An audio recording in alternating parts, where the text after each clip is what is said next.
Welcome to the Engineer Your Success podcast. My name is Dr. James Bryant, your host.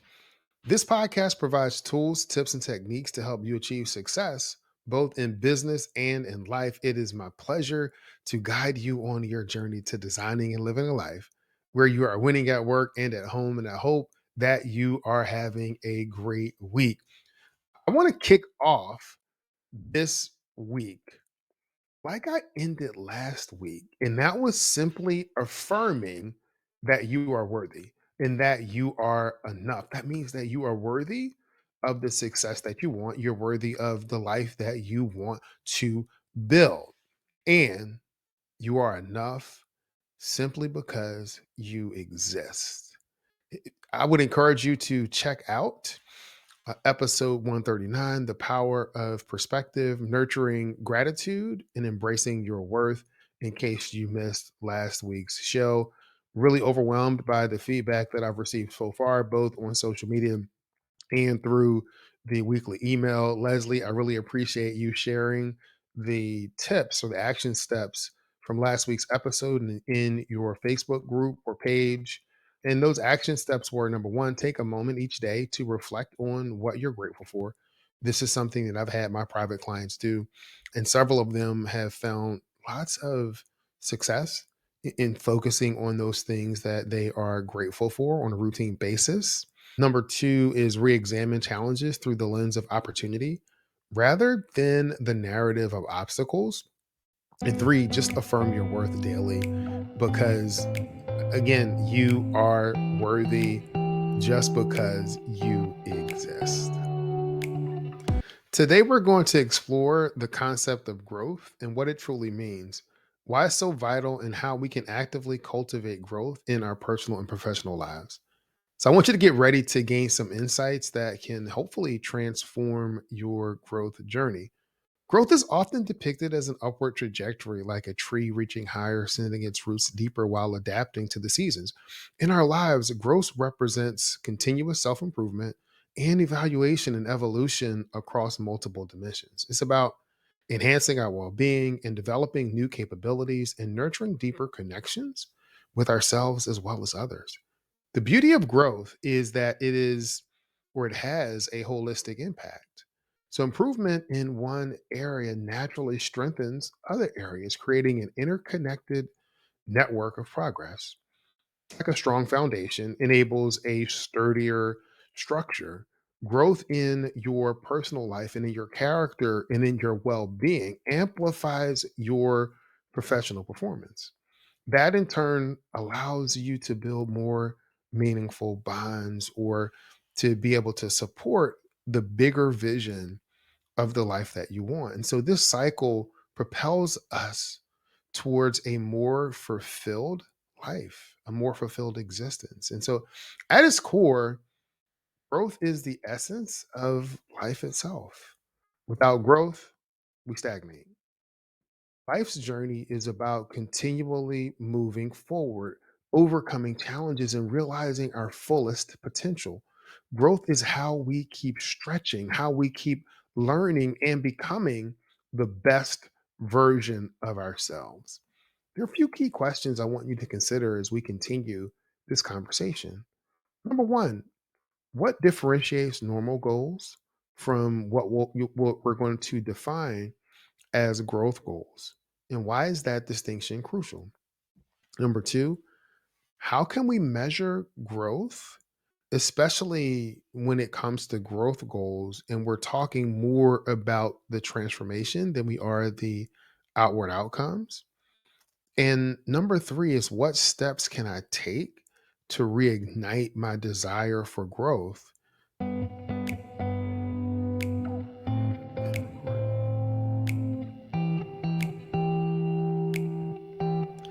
I am going to let you in on a secret, and that's this. I am a science fiction book junkie. While some prefer binging on shows like on Netflix to unwind, I find myself drawn to immersive audio narratives. It never ceases to amaze me how many principles and concepts I encounter that resonate with my interest in growth and personal development, leadership, effective communication. Perhaps this is part of what, or the embodiment of what I've said in several shows, is that we see what we're looking for. Because I'm focused on those themes, then those themes become evident, because that's the lens with which I am viewing the world. So I'm able to see these themes even in these audio books. And so one book that captured my imagination recently is Bloodline by Seth Ring. This is the fifth installment in his Tower series. And the protagonist of the series is Thorn, a Titan. He's immensely powerful, yet very cerebral. So we've been able to witness his journey across multiple books in this series as he's grown from childhood into formidable foe. Now he is at a pivotal crossroads in his development, where he has to choose a domain, a specialized area where he can exhibit mastery. So while others might opt for overwhelming strength or control of things like fire and earth or other elements, or even other tangible powers, Thorne's choice is very unorthodox, because his choice was improvement, looking towards continuous growth. And when he came to that realization, he told his mentors, and uh, people were saying that it wasn't a wise path. But when I thought about his rationale, I think this is one of the things that kind of jumped out at me as I was listening to the book. And so Thorne says, if I had chosen strength or the ability to cut, would I not inevitably encounter something that I could not overcome? Would I run up against something that I could not cut? So his mentor conceded that yes, having that kind of limitation is inescapable for any ability.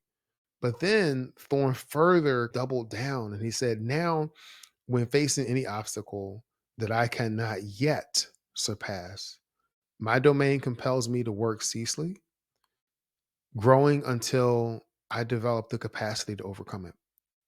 With the pursuit of growth as my strength, there will be nothing in life that I cannot eventually conquer.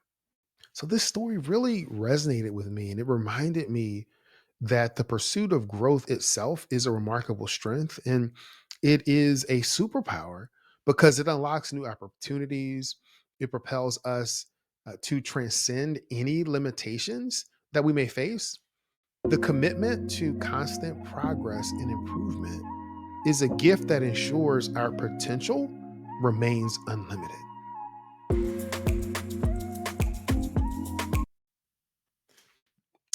What if I don't want or need to grow? That may be where you are. So, while growth is often lauded as vital, you may find yourself at a point where you lack the desire or the perceived need to even grow further. If this resonates with you, then I think it's important to examine the potential implications on your personal and your professional life. Without the driving force to continuously improve, learn, and challenge yourself, there is a risk of stagnation. You may stop seeking out new opportunities to expand your skills and knowledge. And in our rapidly evolving world, this can cause you to get left behind, because the innovations in our field, what's going on around us, doesn't wait for us. So stagnation can hinder your career advancement, it hinders your job satisfaction, and your ability to adapt to changes in your workplace, or your ability to adapt to changes in life circumstances.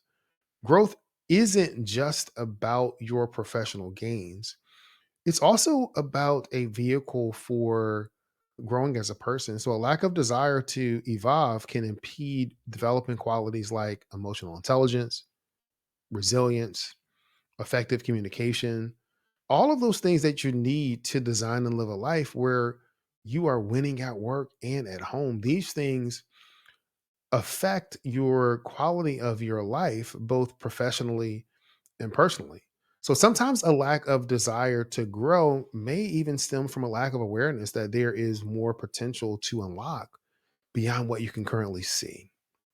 And limited, that will limit your exposure to new ideals, It may be due to comfort or status quo, or simply not recognizing areas for self improvement that can contribute to your growth, because this mindset really stops you from evolving. And there's other cases where individuals may struggle just to find sufficient motivation if they don't have a clear vision of their desired growth or their end results. It's thinking through, if you don't know where you want to go, it's pretty difficult to build a plan to get there. So, if you relate to this lack of drive for growth, a helpful first step is to reflect on the life that you truly want, or the job that you truly want, or the business that you truly want to create for yourself. And think about it holistically, both professionally and personally, relationships, and any other priorities that you have. And once you've captured that, then begin to build your vision and identify the specific areas and skills that need evolving to bridge the gap between where you are and where you want to go. With this self awareness, you will be better equipped to set growth goals that actually inspire you to take action. Remember, growth doesn't have to mean a dramatic upheaval.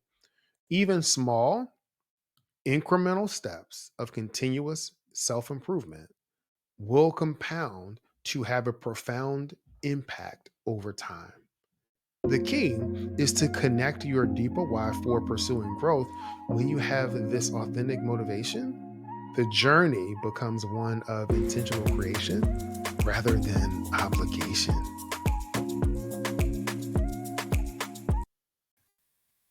I want to spend some time talking about growth goals versus SMART goals. And so you're likely familiar with the term or concept of SMART goals, those that are specific, measurable, achievable, relevant, and time bound. So, SMART goals are oriented around achieving concrete, quantifiable outcomes within set time frames. So, for instance, if you want to increase your sales by 15% this quarter or lose 20 pounds in 4 months, SMART goals are incredibly useful for certain objectives. They tend to be outcome focused, but you're focused on checking the boxes and hitting numbers. They can be short or medium term, built for shorter sprints, but they're less oriented around the process or growth and or the personal development that's required for you to achieve those goals. Growth goals, on the other hand, take a deeper, more transformational approach. They're development oriented rather than just pursuing an outcome. When you look at growth goals, you prioritize the expansion of your skills, your mindset, your capabilities, and the overall growth as a person and a professional. The goal itself is about your evolution or your growth. Growth goals can emphasize the journey and the cultivation of new habits, behaviors, and ways of operating. They're about embracing the challenges and learning from failures and constantly pushing your edges, constantly getting stronger. So the path is just as important as the destination. So while SMART goals may be transitional steps, growth goals are bigger, more audacious visions for the person who you want to become and the impact that you want to create over the months and years and decades. And so they require an iterative, constantly evolving approach. So, what are some examples? Become a top business leader who inspires teams and drives innovation. Another one would be cultivate a lifestyle of prioritizing my mental, physical well being. Now, one of the issues when you look at the difference between SMART and these growth goals is how you measure progress. So, for SMART goals, progress is really easy, it's binary. Either you hit the metric or you didn't. Growth goals require us looking a little bit more qualitatively, but also looking at our inputs or efforts and habits and having that self awareness and the wisdom gained. So instead of just checking the box on the end result, we begin to check the box on the habits that we are pursuing on a daily basis that transform us into the person that we want to be.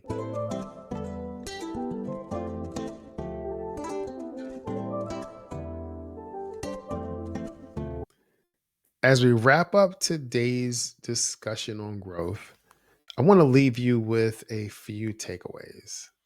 Number one, growth is truly the essence of life itself. It represents continuous self improvement, evolution, and the ongoing pursuit of realizing our fullest potential across our personal and professional lives. These are the things that we want to do that will help us win at work and at home. Number two, while common goal setting frameworks like SMART goals are useful for achieving specific outcomes, growth goals take a deeper, more transformational approach.